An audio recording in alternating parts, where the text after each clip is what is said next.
We're live, ladies and gentlemen. All right, episode 5. All right. So what's this episode titled? I have an idea for the title, Okay. but what were you thinking? Man, okay. Why I quit consulting? Why Oh, I quit consulting? You know that's funny. I was gonna do episode 5, Big Fish Little Fish podcast, titled "Why I Quit Consulting for Real Estate." Oh. I was just trying to quit the whole thing. Well, we can talk about that too, because For that's sure. actually one of the big things I think.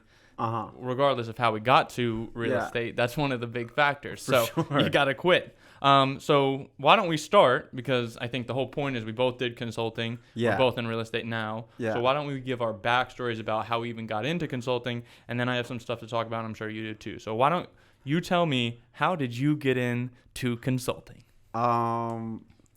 So we got to go a little bit way back. I got to go back to when I was in college. I was a political science major. And for those of you who have yet to do college and you're picking out a major, unless you really want to work in politics, do not choose political science major. I thought I was going to go into law. That obviously didn't happen. So I did politics. And then when I started my internship, it was in the political arena. Realized you don't get paid nothing for that. And just the field that I was working in politics was not the field that was going to take over the world. It was a field that didn't really have a future with the current administration of that time. You could do your own research. It's a bit vague, but okay. And I basically, as I finished up my internship, I realized politics was not for me long term. And I wanted to make money. I didn't want to be broke. So I was looking into what fields I could shimmy my way into different things. I got a degree, so I need to get my return on investment at this point. And one of the things that I considered was consulting, right? The big guy right here was working in the consulting world, and he was like, yeah, it's pretty easy when you have like a tech degree. Spoiler alert. That's not what I said, but okay. I mean, that's not exactly what he said, but it was kind of like, no, that's not what he said at all. But in the field he was, a lot of what the consulting is, a lot of it is in the tech space. You need a relevant degree. Yep. Political science is not a relevant degree for that space. So for me, I had to figure out how I could get there. So I did a bunch of applications to a bunch of consulting firms. Couldn't find ones at any of the big 4 firms. So I ended up working with a smaller, I wouldn't say super small, but small consulting firm when you compare it to some of the big 4. Got an application in, killed the interview, and it was in, I would say, at the time they said that they were mass torts. Some people called it class action lawsuit consulting. They did a whole bunch of different stuff, and my time in the consulting sphere varied from project to project on what I was doing. So that's kind of how I got into it. Just like recognizing that we live in the DMV, and a lot of money for people just graduating that aren't in tech. A lot of times it's either in consulting. No, there's a lot of money all over the place. Okay, so there's a lot of ways, but you got into consulting. I did get into consulting because I just realized, or I thought that was something that I would be able to do, something I could finesse into with the political science degree, and I did. Okay, Thank so God. then that's a good starting point. You got in. How long did you do consulting for? A little over 2 years. Yeah. Anything? Any major takeaways from your time when you were there? Like, I have a bunch of follow-up questions, but so you got in, and then we got out. But what was your biggest? You know what? Actually, let me stop. I'll give you my backstory, and then we can talk about it. Your backstory? We'll switch it up. Okay, so my backstory, we kind of have to time log back a little bit further. I was a finance major at James Madison University and had a computer information systems minor. And the only reason I got it was literally because they said it's good for getting jobs. So got my finance degree. Funny story, the company I ended up working for, which was Deloitte, I actually was rejected for the internship program and was super salty about it and was like, I take things personal. So I definitely took that personal, and it made me work harder. Come around a year again, I reapplied just to see if I could actually work for them. Got into the application process as a finance major for a finance position. After round one of the interview, they were like, hey, we think you'd be a better fit for the cybersecurity division. So I interpreted that as, if you want to keep interviewing, you should go cybersecurity. Did that, got hired into cybersecurity, all because of that CIS minor I had. And then for 5 years, I worked a little over 4.5 years, I worked in the cyber risk practice at Deloitte, doing a number of different things, from like what people would call like IT audit, all the way to like working on like their blockchain practice and trying to grow that when that was still a new concept. So that was how I got into consulting, which I feel like is both of our backstories, both very interesting, that they kind of were like, I don't know if you felt this way, but at JMU, it was kind of like you felt like you were getting funneled to consulting. No. No, you Not didn't for feel me. like that. No, Okay. no, because I didn't have that degree that was similar to the thing. Yeah. I was like, how can I cheat my way into that funnel? You know what Yeah. I mean? Like, you're like, we're going in, and I was like, how do I get in there? Yeah. You know what I mean? Whereas for at JMU, it felt like that was the goal for a lot of people. It's like, oh, get a Big Four, the Big Four, Deloitte, PwC, KPMG, and EY. And it was like,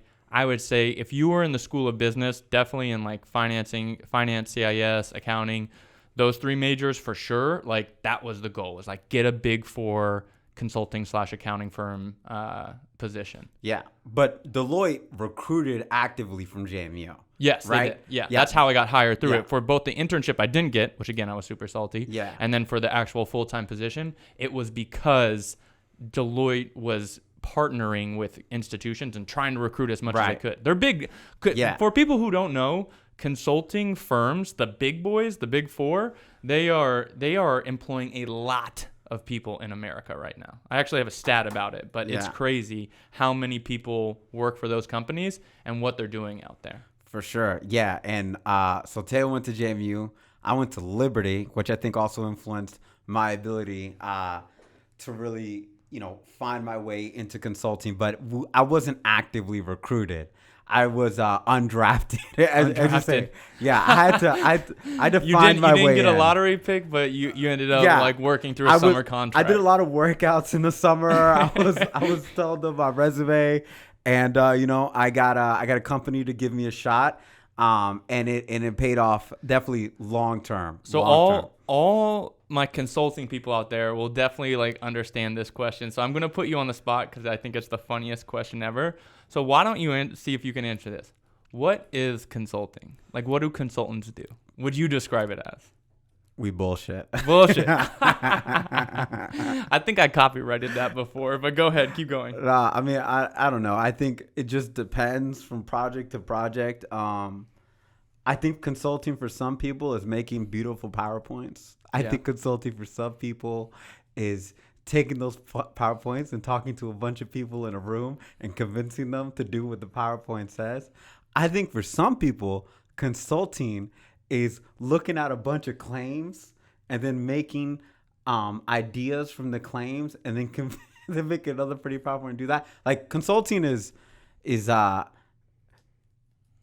a lot of things, and it can mean anything. And that's why I think it's such a funny question. I feel like back when I was doing consulting, like that would always get asked at like either you're at a family gathering or you're out with people. They're like, you'd be like, oh, I'm a consultant for insert firm name. And they'd be like, oh, okay, well, what do you do? And it's like the most difficult question to answer because consulting is such a big bucket term that really it's like there's like hundreds of jobs and you might get hired as a consultant, but really you're doing like a sub activity that is very niche. So it's like every consultant probably does something different, except for the underlying theme that there's still a lot of PowerPoints. It also, to some people, it can also sound like shenanigans, right? Like, I remember when you first got hired at Deloitte, and so you got hired, and I'll never forget this. We were at World Gym, and you were like, yeah, I'm doing this. I'm making a good amount, like, da-da-da. Like, this is really cool. I'm like, what do you do? And you're like,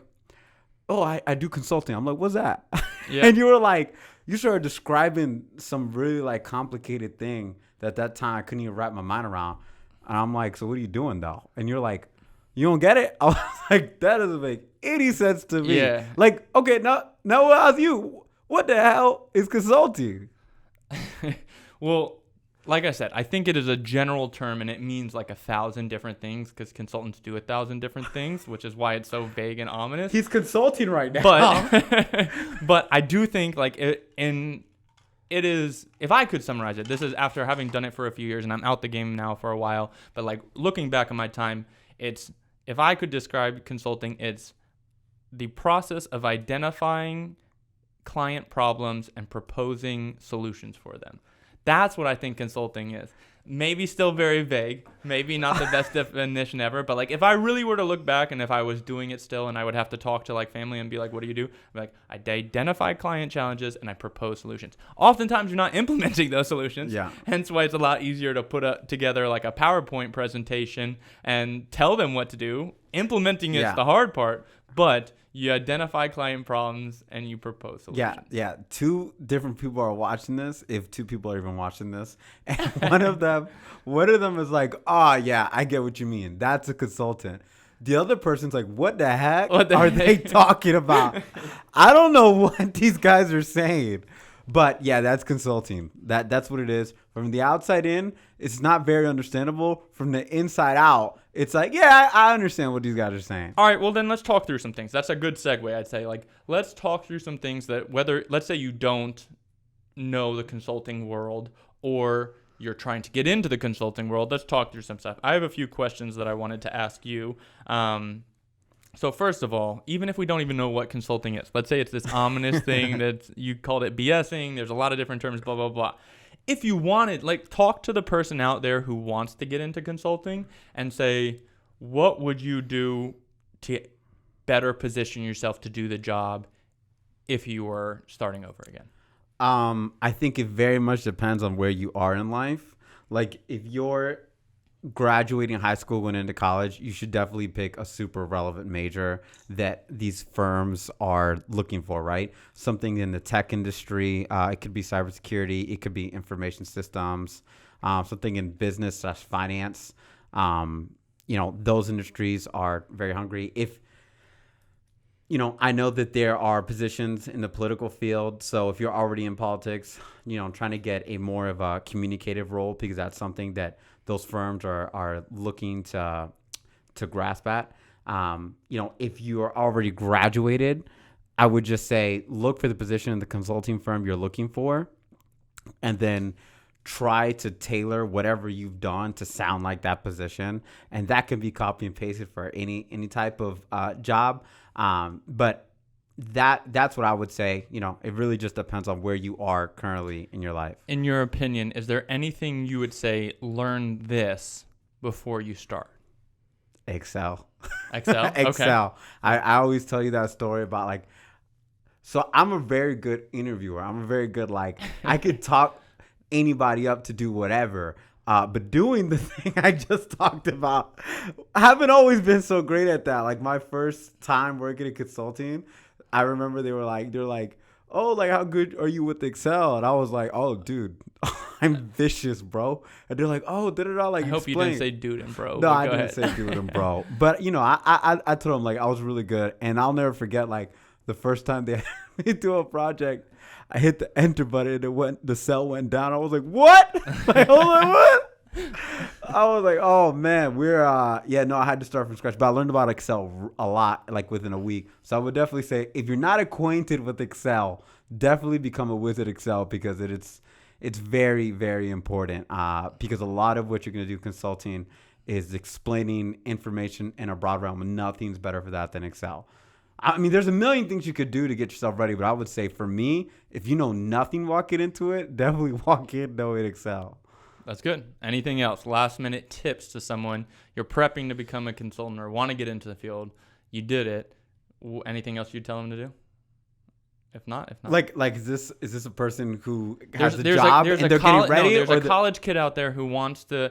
They're applying to same thing as you. You were a college kid applying to consulting. You got the job, but is there something you would have told yourself looking back to be like, hey, you should also do this before we get started with the job? And if not, okay. Excel is what I needed. Excel. For my position, So for what I was doing. it's just to summarize, your two tips out there are pick a major that feeds into it. So be strategic about your major and learn Excel. Yes. Those are solid. Okay. Mr. Question Prepared, give us your tips. Okay. All right. The top 5, I put top 5 things I would tell people if you're learning or preparing to go into consulting, what you would do. Okay.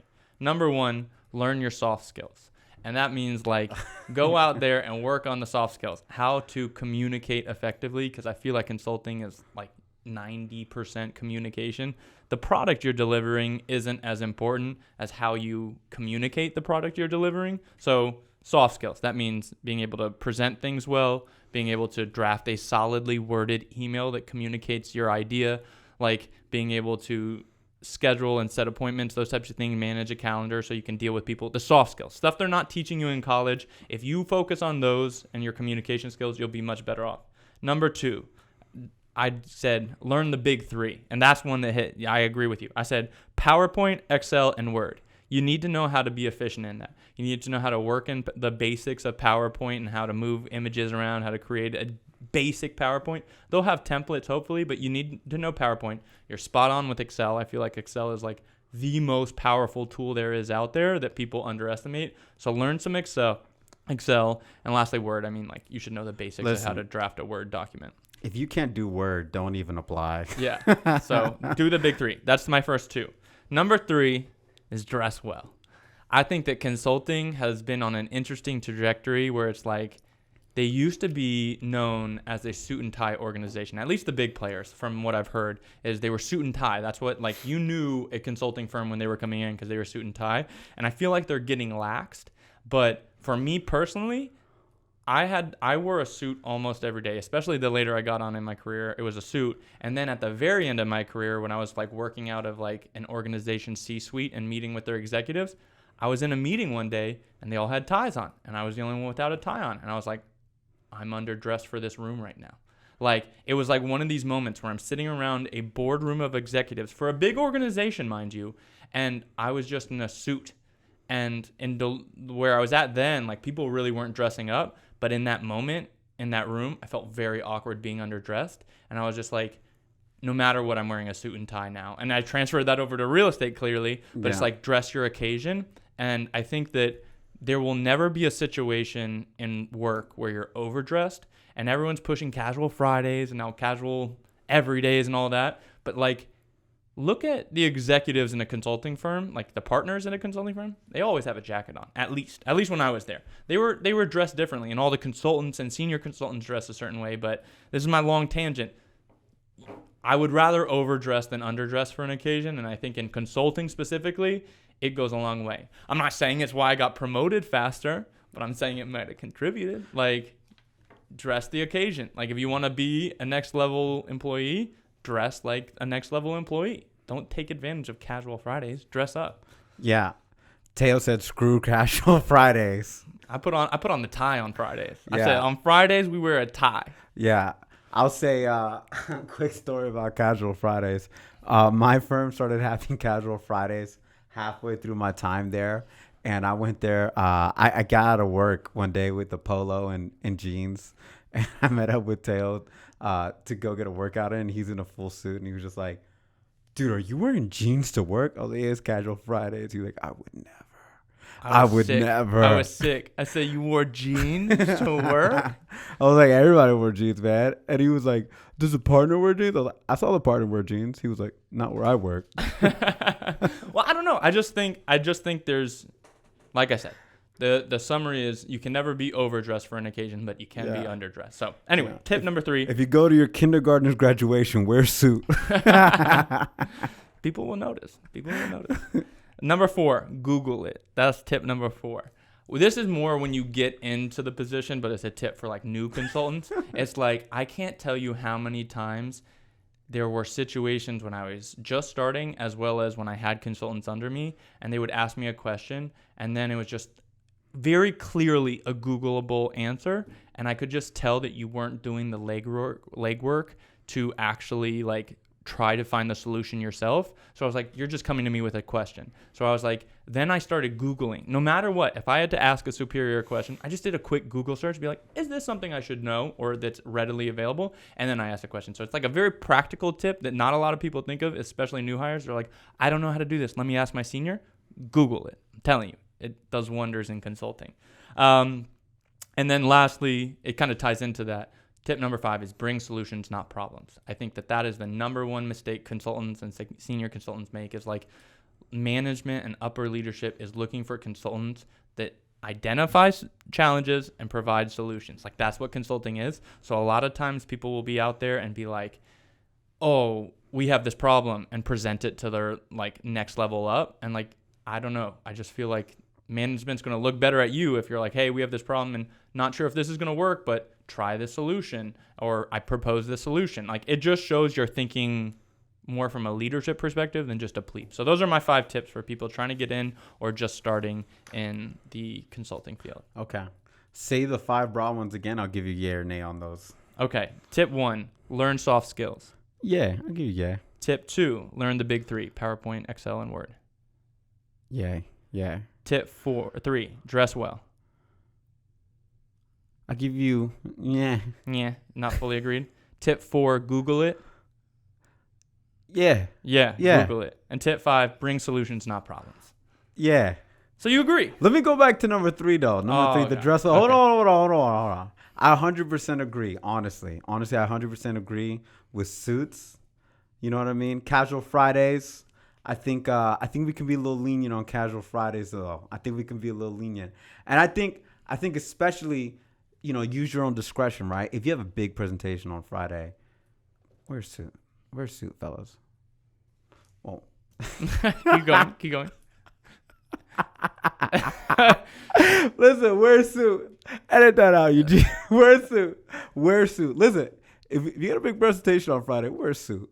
Okay, everyone wear a suit, because at the end of the day, like, you have to think about it. If it's just a normal day, chill. If you want to wear your casual Friday, wear your casual Friday. But all right, so we disagree on that one topic, but 4 out of 5 is days not bad. Oh yeah, 4 out of 5 days wear a suit. Yeah, for sure. Okay. So following up from that, yeah. How did you get? So you got in consulting. You did consulting. Why don't you give a quick backstory as to how you got out of consulting and why you went to real estate? That one's a loaded answer. So essentially, I didn't know if I was going to stick it out in consulting the whole time. At different times, I thought I was going to be there until I became like a partner, whether at that firm or at a different firm. And I was trying to figure out, my career trajectory. My number one goal since I started in the consulting firm was to make a lot of money. Like, I wanted to be wealthy. Yep. And that was my number one goal. That was the whole reason I started down the consulting road. I was like, politics does not get you paid unless you're like at the top of that. And it's a long grind to the top. And you're not getting paid well on the way up. So that's part of the reason I joined consulting. I was like, oh, they pay you well starting out. And then if you're there for X amount of time, you'll definitely be well off. But the longer I was in consulting, I had somebody who was very high up on the consulting world who was kind of looking over me. And he was a very, well-off individual who poured a lot into me. And as I hung out with him and as I read books about how to, what to do with your money, because it's the first time ever I'm having money, I'm learning that 9-to-5s, yeah, they can make you a lot of money, over a long period of time, but there are other opportunities to be able to make, to get more wealthier quicker, as well as really optimizing your time for money. Because that's the one thing about consulting, I spent so much time working and so much time investing into my job that for the amount of money I was coming out, it was okay. But I missed a lot of time with family. I missed a lot of time with friends. This, sometimes when we got to work, it was dark outside. And when we left work, it was dark outside a lot of times because we're working such long hours. And so for me, I wasn't super happy with that return on investment with time and money. And I just recognized okay, maybe there's bigger opportunities for us elsewhere. You've been my best friend since I was in kindergarten. You and I always talked about, maybe starting a business or taking over the world or whatever the case may be. Yep. And are we going to do that working for somebody else's firm forever? Like, is that really what we want to do? And most of the time, right, we're actually not super happy at our jobs, right? We're doing well. We're getting promoted, we're making money, but we're not happy. We get off work and we complain, right? We had a lot of nights just being like, oh, screw this job. I'm going to quit. You quit first. Like, we did that a lot. Thing. We did that a lot. It wasn't just us. It That's wasn't normal. Just us. Yeah, I'm sure there's people, if they listen to us and they work in consulting, like, they've had days where they've come home and they're like, damn it, honey, I'm going to quit this job. You know what I mean? Or, damn it, Jeff, or whatever it is. People get sick and they want to get out. Yeah. And I dreamed about that, but I was like, oh, I'm never going to leave this money. Because this is the most money I've ever made. I call it the consulting trap, but go ahead. Keep going. They trap you. They trap you with that. And so we did a lot of research. One of the books we read is Rich Dad, Poor Dad. And that was the first ever, you're working for money. Money's not working for you. The very first awareness of the rat race. And that kind of made me want to think to myself, okay, what are the avenues? So we thought about a bunch of different businesses to quit. We talked about a van business where we would get people to drive around, van business. One time we ran a 10K and we were looking at what if we started a coffee business? A coffee business. I forgot about the coffee business. The coffee, we really were thinking what could we do? We were exploring our options. Yeah. And I remember one night we were just up brainstorming, and one of the things that just kept kind of popping out, and I felt like Teo and I were both good at resonating with people in different ways. And so we were like real estate is very relational vocation. And so we kind of were just what about real estate? And then we were yeah, real estate. And then we got into real estate on some very soft stuff. We would research about real estate and do property analysis, which we're solid property analysis, but it's and we'll probably talk about this on a different day, but basically somebody low-key sunned us. It was y'all want to do real estate, but y'all don't. No, that's a different day. All right, another story. That's another story. That's when I got fuck you money. I'll talk about that. But I'll never forget, he made us both be damn, we want to make money in this field and do all this stuff, but we don't know anything about this field. We don't work in this field. We're talking about having a real estate business, but we don't work in real estate. We don't work in real estate in any way, shape, or form. Yeah. And we were just at this we were when are we going to quit our jobs? And we talked about that for a few months. We're just oh, we're going to quit our jobs and do this? Yeah. And then when COVID hit, Teo and I were living together. And at certain points when we were living together, we always talked about these things. But then I moved back to Woodbridge, Teo stayed in DC. But we stayed in communication. We talked every day during that COVID where things were weird. And at one point, I think this was June, we were just are we going to make this? Are we going to do this, or are we just going to talk? Yeah, we got to this point where we're are we really doing this or not? Because we were already looking into the real estate investing side and investing, but it was the actual is this your 9 to 5? Do you work in real estate? That's very different than buying a property. Buying a property is investing in real estate. Working in real estate and making that what do you do statement is real estate is very different. Yeah. So we kind of got to about kind of a decision point where it was just are we jumping or are we just going to talk about this forever? An impasse, if you may. Yeah.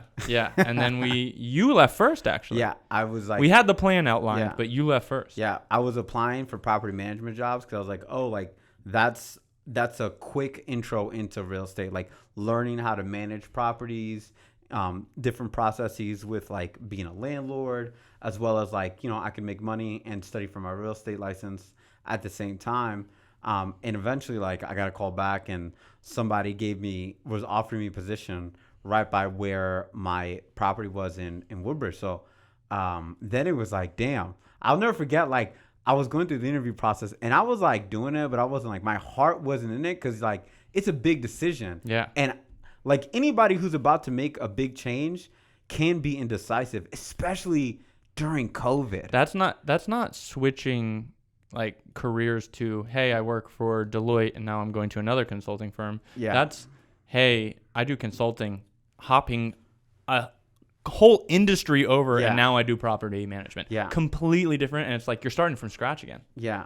And that's like a weird discussion too, because like I'll never forget, like once I actually made the okay, I'm doing it, I put my 2 weeks in, and then like I said, that person who had poured into me, who was way above me, he scheduled a meeting with me right before I left the firm, and he's like, okay, like, is there anything I can do to get you to stay? And I was like, like, honestly, it's really not about you, it's about me. Yeah. It's not you, it's me. And shout out Seinfeld.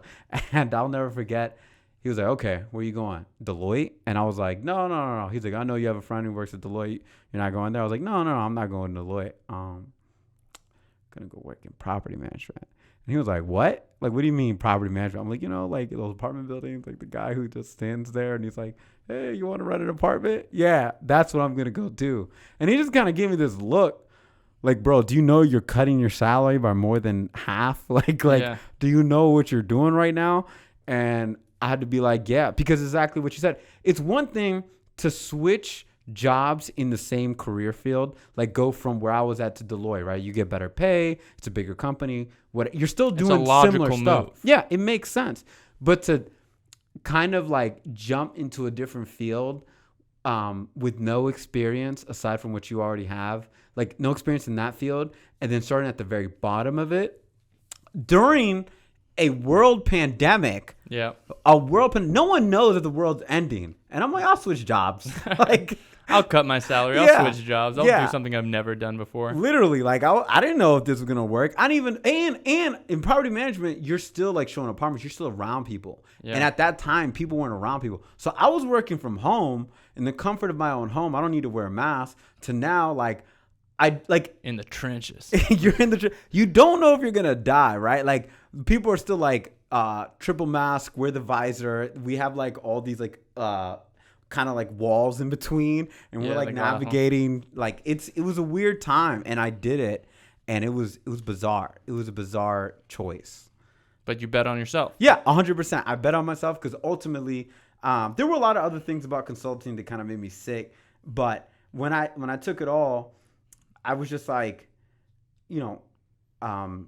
my heart's not in consulting. You know what I mean? And it's funny because like mine is a very similar like end result. It was just like we went through the journey together. So like I started probably 2.5 years before you, and I started straight out of college at Deloitte. So I had been in consulting. I had done 2 years, and I was like super work oriented. I was like, when they talk about the consulting Kool-Aid, I drank it. I was working 60-hour weeks, light work. Like it really didn't faze me. And I was in the cyber risk practice, and then like I was so focused on promotions because that's what those firms do. Is like at least where I was at in my experience is like they're always encouraging you to like if you want to be a top performer or want to be like a top consultant, like go, do these activities and really do firm contributions and try to get promoted quick and like climb up the ladder. It really is a ladder up to partner because that's what everyone's goal is. If you work for a consulting firm, the partners are seen as like these idols, like they're walking around and they're really doing something, and everyone really looks at them differently. Like when you're a partner, you own part of the consulting firm, you're making crazy money. Like it is a very lucrative field, and that's why so many people get into consulting is for the goal of that stuff, is to have access to it. But that's where the consulting trap starts.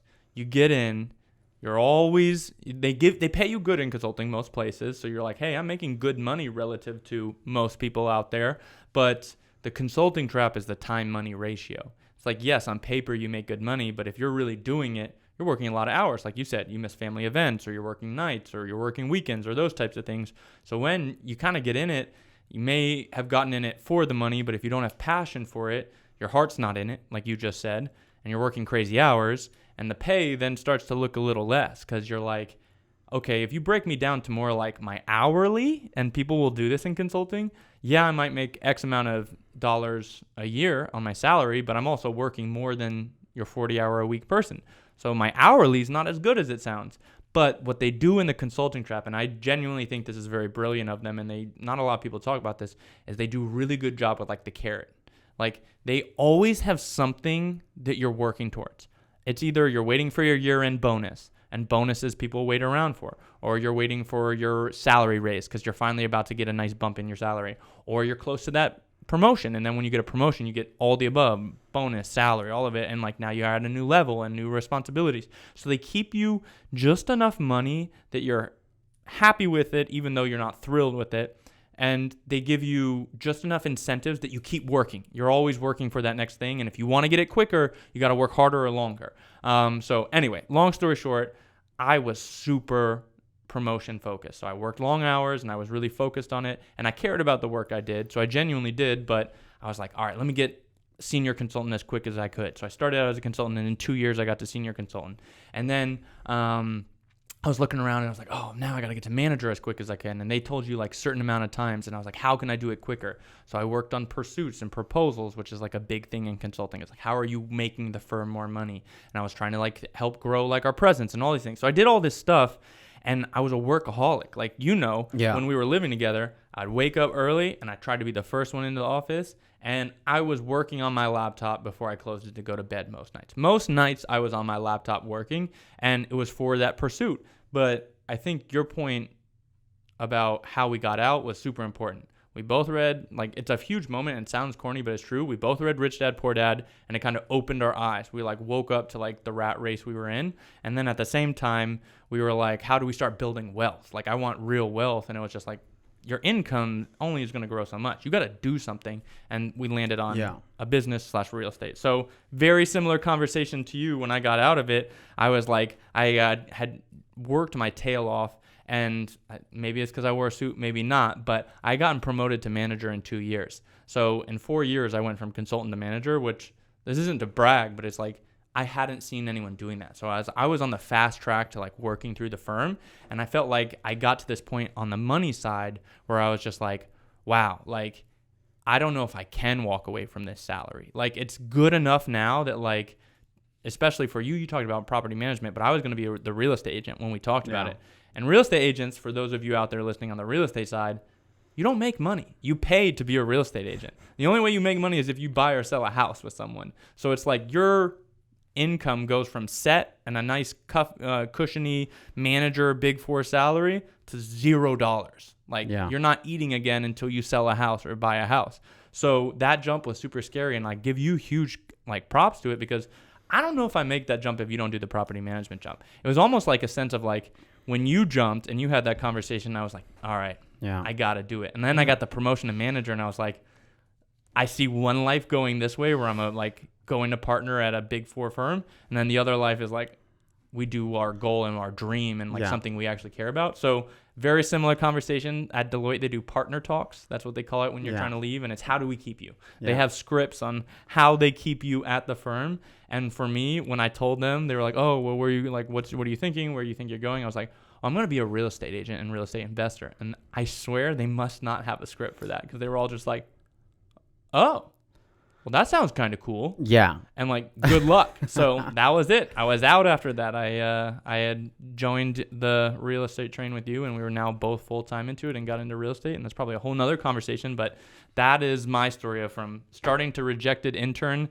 to getting manager in what I thought was like close to a record time to I'm out of here. Every person who heard us quit and said heard us say like, oh, we're quitting this to be in real estate was thinking like, they said like, oh, well, good luck. I think that's really cool. In the back of their heads, they're like, what a doofus. Yeah. Like, what a... Even though everyone wants to quit consulting, like if they're honest, a lot of people are like, oh, I hate this job, like you said, or I'm going to quit, or I'm going to switch firms. Everyone hates it. Not many people do. Everyone hates it. Look, if you're in consulting, don't lie to yourself. You hate that. Yeah. You hate it, bro. Yeah. It's a love-hate relationship. I'll give you that, but there is some hate to it. Yeah, you love it when you check your bank account and you see the money coming in. That's when you why you wake up the next day to go back. After brunch on Saturday, you hate it again. Yeah. On Sunday was the worst. Talk about Sunday scaries. You get those. I remember the last story about us quitting, but I'll never forget. Like, I almost didn't quit because I wrote my 2-week notice for my job. I had drafted it, and I remember calling Taylor, and I was like, dog, I hope you really quit, because if I'm not gonna quit, I'm gonna look so stupid. Taylor's like, no, dude, it's fine, like, da-da-da. And Taylor's like, you think we're doing the right thing? And I was like, I hope so. And then, like, I swear to God, I put it in an email, and I was about to send it to one of my managers. I had attached it. And the second I'm about to hit send, right before I hit send, I get a phone call from my dad. And at the time, I was letting my dad borrow a car because he had just gotten a job for the first time in I don't even know how long. And he totaled my car, totaled it. And my dad's somebody with like zero money, so it's not like he was gonna be able to pay me back. And I was like, dang, maybe this is a sign from God. I was like, I remember you said that. Maybe God's saying we shouldn't quit our jobs. I remember calling Tail back, and Tail was like, well, let's not think God's trying to like stop you from quitting just because like whatever. And I remember just being like, nah, man. If anything, this is the devil. This is the devil trying to scare test you me. out of it. He's trying to test me. And then the more I thought about it, I was like, nothing's changed. Aside from I got to drop $10,000 to buy another car. Yeah. But aside from that, nothing's changed. So I sent that damn email and I quit that job. I'm never going back. Yeah. You know? I couldn't go back. Now that I'm in real estate, I realized I couldn't go back. Yeah. We've already talked about like if for some reason the real estate thing doesn't work out, man, where are you going? You going to islands? Something like that. You going to islands? I'm going to the islands. I'm starting a Ponzi scheme. No, I'm just chill joking. out, chill out. Just joking. All right, so then those are our story. We worked in it. We quit. Real quick, what would be, because I actually, like I said, it's a love-hate relationship, and I'm genuinely grateful for the fact that I had the opportunity I did and that I was able to learn the things I did while I was at the firm, even though it wasn't for me long-term. So what would you say were some of the best things you learned as a consultant or in consulting that you've taken away with you? I would definitely say, as much as I was joking with Teo, like dress does matter. Like I joke, I did the casual Fridays, but I generally dressed, not always suit and tie, but definitely suit every day. I had the top button down button, but I was generally in a suit every single day. Like I wanted people to take me serious. So like no matter what, no one could say like I wasn't taking this job serious. It definitely taught me how to have a good work ethic because just like Teo, like I was busy trying to make sure that I got promoted within 2 years, which I did. I didn't want any lack of that. I got a lot of really good opportunities where I was working at because I had a very similar mindset as Teo. Like I got up early and I made sure I was in the office. Work technically started at 9 a.m., but I made sure I was there before 8, like every single day. Yeah. There was only one other person at my level that did that consistently. Shout out to him because he's probably watching this. He knows who I'm talking about. But I did that every single. Shout him out. Yeah, I guess I could. Dylan, Dylan, my man Dylan. He was there every single time. But yeah, no, I was there. So just making sure I was up early, really getting after it, and giving it my all. And if there was something I didn't know, like figuring it out. Whether it was Google, whether it was like talking to coworkers that were more experienced than me.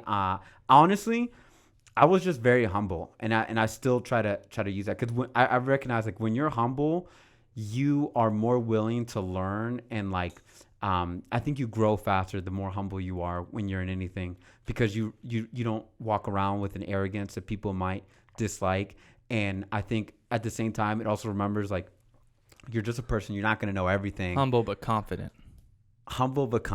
I agree. But definitely just coming in with that, work hard mindset, because like I said, I wasn't recruited right out of college. I had to work my way through and figure out ways to finesse in. I think I was one of the only people at my job who didn't have like a master's degree or law degree. I just had a bachelor's. I was really just locked in on making sure that I did good every single day. And I was very intentional about it. Okay. What other takeaways? So you said dress well, humble but confident, summarizing that. And then anything else you say that you learned from consulting?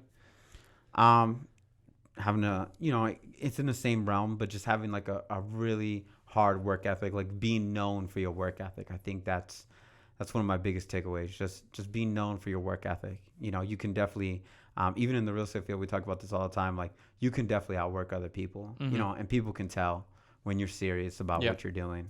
Yeah, there's so many different things getting thrown at you because it is, like we talked about earlier, like there is no real definition of what consulting is, that if you're working hard and doing your best effort, obviously it's good if it aligns with your skills, but you can work your way through consulting. At least I believe so. I was never the smartest person in any room, but I know that I was working as hard as I could, and that tended to be more than most others, so it was like it mattered in the consulting space.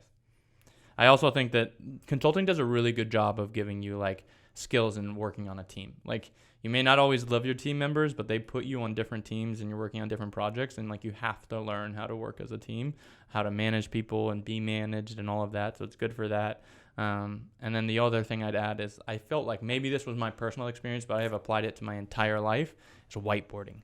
There is nothing, like if we could get one sponsor on this podcast, honestly, I would love to be sponsored by like a whiteboarding company. Just putting ideas on there, brainstorming with consultants. It's like such pie in the sky stuff, but like that's where the real work happened. You bust out a whiteboard, you expense a lunch, and then you get something done. So like those are my like big things I took away, and like standardizing your operations. That's the last thing. We have no sponsors, so if any whiteboarding companies want to jump in, we're more than welcome to have you on board. Yeah. I don't even know any whiteboarding companies. I don't either. Yeah. Can you look up a whiteboarding company? Yeah. By the way, quick side note, we have a new Jamie in the building. Eugene. He's going to be helping with us. Shout out to Davi. He got us through our first 4 episodes. Yeah. So we have parted ways, but it is a farewell, but we'll see you again type you will thing. Be missed. We'll see you. Shout out Davi. A lot of love for Davi, but Yu's in the building, Hey, our new man. Jamie. So handling audio, handling tech, and handling our Google inquiries moving forward. Yeah. But okay, so that's a lot. I mean, that's kind of like, I felt like that was a good job of breaking down consulting, what it is, what you learn, what you need to know, all of that. Anything you had thought about when talking about consulting? No, I mean, you got to do your question. Let me ask you something. Yeah, and I think this would be awesome because we've talked about a lot of very like serious things, serious things. Let me ask you something about consulting right now. What did you not like about consulting? Oh God. Okay. Give me your top 3. I'm not even gonna limit it to 3. Give me your 1, 2, 3, whatever it is. What did you not like about consulting? So in consulting, it's a very structured organization, like how they do it. It is a very like, I don't want to make the sign of a pyramid and call it a pyramid scheme, but consulting works its way up. So partners are seen as the highest, and then at Deloitte it was senior managers, senior consultants. So definitely not a pyramid scheme. Not a pyramid scheme. Never could be. But everything worked its way up before it got to the client a lot of times. So if you were a consultant, you were constantly having to do like actual hands-on work and like blah, blah, blah. And then you'd send it to reviews, and then you'd get your work reviewed, and then you'd have to adjust your work based on what your senior consultant said. And then it would go up to the manager if it gets past that level, and the senior or the manager would give you feedback. So you're constantly getting feedback on your work. And when you have a great team, it operates great. But not every team's always perfectly positioned. So sometimes your senior consultant says change this, and your manager says change that, and what they want is contradicting. So a lot of times you're doing unnecessary duplicative work, and you're really just executing on people who aren't even on the same page. So I call it reviews, but like dealing with the review process as a consultant, hated it. I wanted to do the work, do a good job, give it a good look over, and let's get it to the client. Like I know what I'm doing here. So I didn't like that. The hours weren't the greatest. Like I'm okay working, but working to make someone else rich, that got to me at the end of the day. And what else did I not like about consulting? That generally speaking, though, we talked about getting promotions quick or this or that or that. But from a financial perspective, you could work 10 times harder than someone else, and it might help you with your like optics in the organization, but you get paid relatively the same as your peers. And I'm like, if I'm going to work 10 times harder, I want to make 10 times more.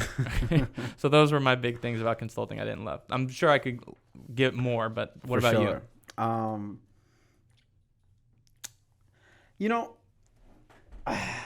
There's so much that I didn't like about it. I could do 10, but I'll give you my top like 2 or 3.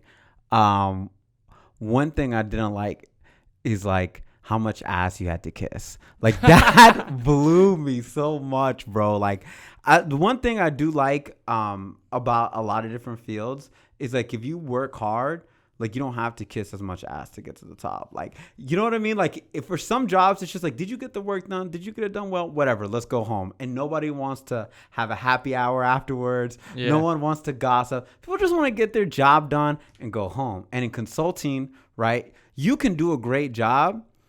And that's like one big layer to what you're doing. 25% of the job. But then there's another layer of like, happy hours and networking. Yeah. And if you don't go to the happy hours, right, like people low key get kind of sick, right? Like you could be in early the next day, and then the next day, and they'll come in, you'll just be chilling, working, and they'll walk in and be like, dude, why don't you come to the happy hour, bro? And you'll be like, oh, I wanted to go work out and go to bed early. And they're like, on a Wednesday? Drinking's a big thing. And you're like, yeah, bro, on a Wednesday. And they're like, man, you missed Josh getting crashed at the party last night, dude, or at the happy hour. And you'll be like, cool.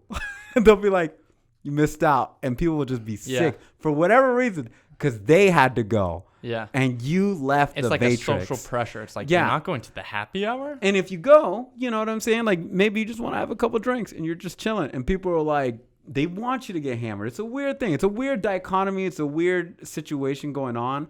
And that's something I personally just didn't like that much.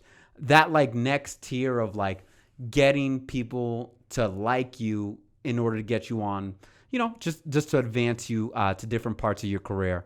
And, there are plenty of jobs where there's like consulting's not the only job in there. That's a lot of corporate America, but that's something I definitely didn't enjoy as well.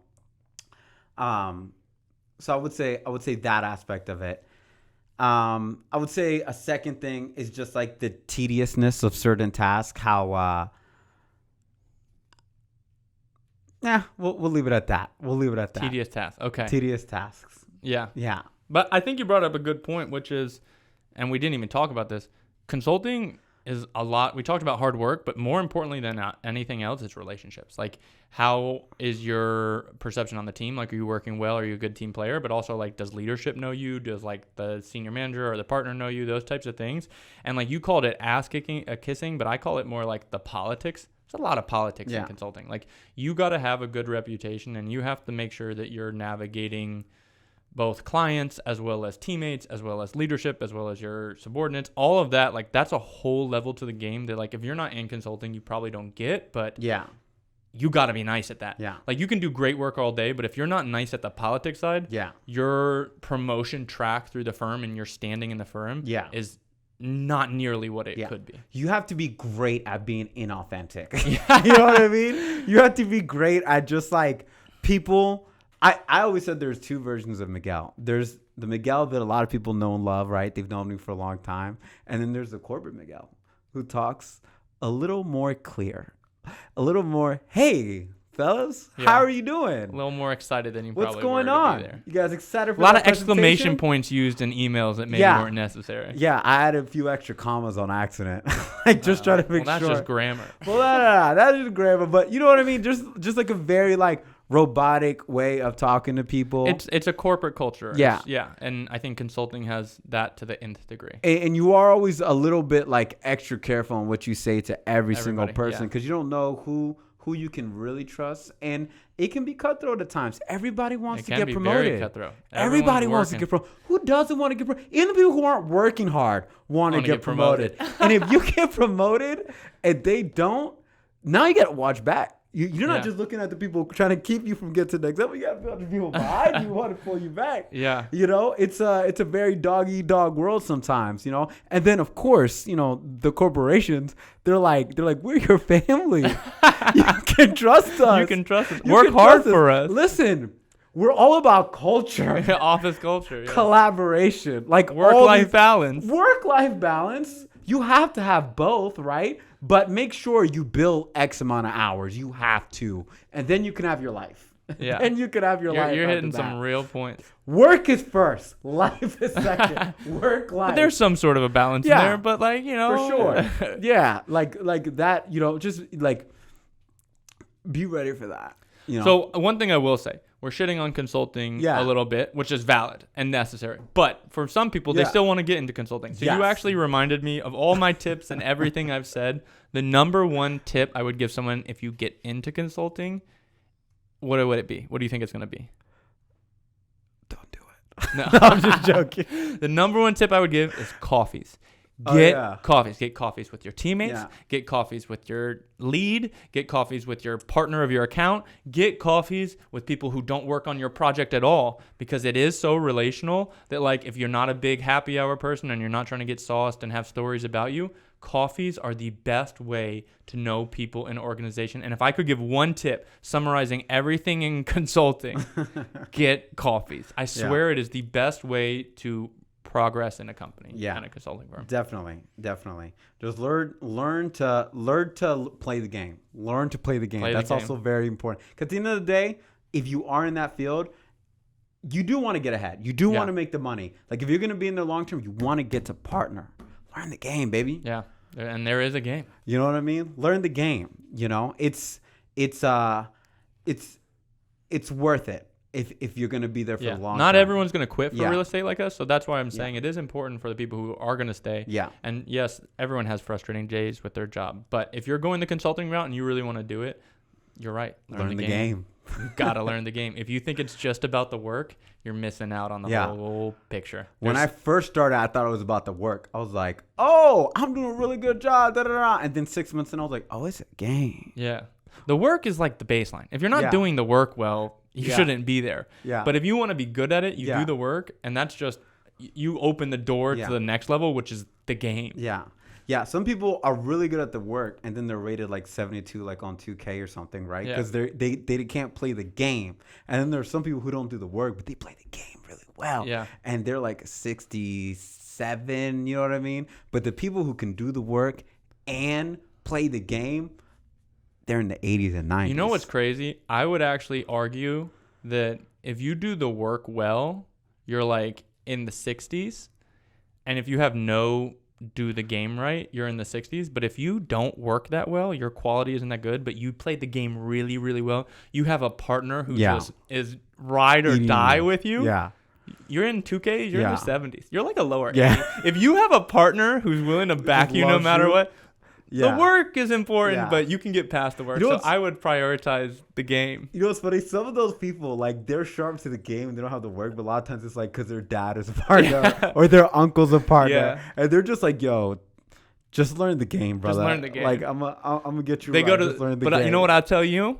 Those guys go to the happy hours. They go to the happy hours. They go to the happy hours. If you play the game well, you're at every happy hour. At a lot of them. You're at every one. You're doing coffees. You're doing the happy hours. You're working on firm contributions. You're playing the game. You're basically just responding to emails for work. You may not work. You don't work, dude. You don't work. You look at the dude who works and you're like, lame. Hey, get that to me by 5 o'clock. I'm going to the happy hour. No, you'd say COB. You didn't say 5 o'clock. Close the business. Anyway, anything else that you had on the list? I guess I will add this as my closing statement. I just wrote this as a bullet. But one thing I have learned that gives me more comfort now, I think we're getting to our third year of being out of consulting. That gives me better closure about leaving is, we live in an age now where you can really make your own destiny easier than it's ever been before because of information and technology. Like, even right now, like, we started a podcast, like, and we were able to figure out basically off of YouTube channels and being able to talk to people. And obviously this is not our breadwinner by any means. As a matter of fact, we lose a little bit of money every time we do one of these. But I'll say this, like, even in real estate, like, there are things that we can do in real estate that we've learned through things like social media, technology, that are going to bring us income. And that opportunity wasn't there for people who were quitting their jobs from consulting 20, 30 years ago. That information was not there. Like, we were able to gather a lot of information from the internet. And a lot of that gives me, like, it helps me sleep at night, right? That I am more in control of my own destiny than I ever was before. And because I left consulting, I'm willing to take more risks with my life and what I'm trying. Like, I don't feel as boxed in as I used to be. Not saying that if you're consulting, you're necessarily boxed in. I felt that way. And I feel like now I definitely have more control over my schedule, my life, and my ability to make my own money. So, yeah, that's awesome. And it's true. I think that's Probably a good way to close it is like I got a few stats, so I'll roll off some stats, but it ties in exactly what you're saying. Do you have a quote? Were you I'm not gonna able to drop a tie it quote in? today. Okay. I'm dropping numbers. I'll think of a quote All right. before we end. Though I got you. Drop the number. So the average consultant salary is $106,000, and the average like realtor salary, I just used that for an example, is $50,000. That's the gross income, not even after all expenses and all that. So like when I made that jump, it was terrifying. I was like, I am walking from over 6 figures to a job where I have no guaranteed income. But like to your point, life goes on. And I think that this isn't a like recruiting against consulting, because again, I do think it's a great path for a lot of people. But if you've been thinking about it and you're in that situation where you've been there for a few years saying you're going to leave for a few years, life goes on after it. If you work hard and you find something you're passionate about and all of that, life goes on. And like I found more stats. So the median or the average first year agent takes home less than $9,000. 80% of agents do not make it past 1 year. 95% of all agents earned under $100,000, and 88% of real estate agent professionals struggle with their own finances. So it's like, that's just to prove the point that's not only like did we do career switches because now you're full-time or getting into an agent like that. Not only did we jump from consulting, we jumped from a consulting with some terrible metrics behind it. Yeah. And we're both here on the other side and we're happy and we enjoyed it. So it's like, yeah, consulting is great for a lot of people. Learn the game, go to coffees, do your thing. And if you want to do that, but if there is a world out there where you see yourself doing something different, like it's possible. You can make it and life goes on. So. Yeah. Yeah. Is that it? Is that you don't have a quote? If not, I can finish this up for us. Finish that up. Go ahead. Wrap us up. Shout out the Pope. Shout out the Pope. You're welcome anytime. And honestly, we have some really good guests coming up that I'm really excited about. I'm not gonna spoil it for anybody. We got a really cool 2 to 3 people lined up next. So definitely excited for the next episode. Yeah, I think that's about it. Thanks again, Big UU, for pulling up, doing your thing, man. Did you find out that whiteboard company or? Yeah, I looked it Let's up. drop that. Give me one whiteboard company name. Whiteboard company. I'm gonna try again. I didn't really get anything solid. I need the quick searches. This is your job. 5, 4, 3, 2. What? Just give me something. Does Crayola make No. whiteboards? Just Google whiteboard and tell me the company you see. What does the company say? I Google whiteboard and it gives me a definition. We're gonna work on you use Google Hey, it. This is we're This is we're real trying time. This, we're still learning the podcast thing. You know, we're all getting vibe spelled how? VIBE. All right, VIBE, shout out Vibe. Vibe. We're gonna at you on this episode. If you want to sponsor the Big Fish Little Fish podcast, We're taking sponsors. we're taking sponsors. And whiteboards. Yeah. When we'll shout out your product. We'll try your project. I'm sure your product will be great, so it'll be easy to vouch. But yeah, awesome. Well, thank you guys for sticking with us this long. We're episode 5. Episode 5. Yeah, let's get it. All right. 1,000 more to go. There we go.